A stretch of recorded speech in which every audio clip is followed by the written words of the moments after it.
ஒரு பெரிய அடர்ந்த காட்டுல ஒரு பலமான கரடி வாழ்ந்து வந்துச்சு. தனக்கு இருக்கிற சக்திதான் உலகிலேயே முக்கியம்னு அது ரொம்ப அகங்காரத்தோட இருந்துச்சு. சிறிய விலங்குகளையும் பலம் குறைஞ்சவங்களையும் எப்பவும் மதிப்பு குறைவா பேசும். அதே காட்டுல ஒரு நரி ஒண்ணு இருந்துச்சு.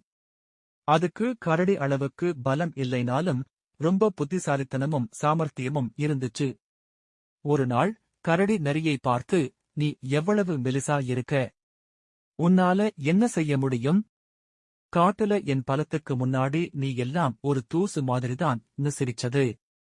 நரி அமைதியா சிரிச்சுட்டு, "நண்பா, உன் பலம் உண்மைதான். ஆனா பலத்தை விட சிறந்த ஒரு கருவி என்கிட்ட இருக்கு. அதுதான் புத்தின்னு சொல்லிச்சு. கரடி அதைக் கேட்டு இன்னும் சத்தமா சிரிச்சு, "பலம் இல்லாமல் புத்தியால என்ன செய்ய முடியும்"ன்னு கேலி பண்ணுச்சு. உடனே நரி, "சரி, இப்போ அதை நிரூபிச்சு காட்டலாமா? இந்த ஆற்றைத் தாண்டி இருக்கிற பழ மரத்துல இருக்கிற கனிகளைச் சாப்பிடணும். யாரு வேகமா சாப்பிடுறாங்கன்னு பார்க்கலாம்னு சொல்லுச்சு. ஆனா நரி ஒரு நிபந்தனை விதிச்சது, "ஆத்துல தண்ணி அதிகமா இருக்கு. அதனால நீச்சல் அடிக்காம தான் போகணும்". கரடிக்கு நீச்சல் தெரியாது.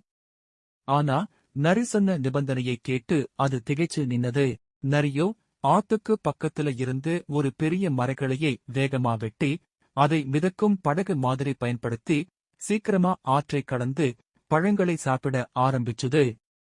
கரடியோ தன்னோட பலத்தை வச்சுக்கிட்டு அங்கேயே நின்னு கவலைப்பட்டுச்சு. எவ்வளவுதான் பலமா இருந்தாலும் அந்த பலம் ஆற்று நீரை தாண்ட உதவவே இல்லை.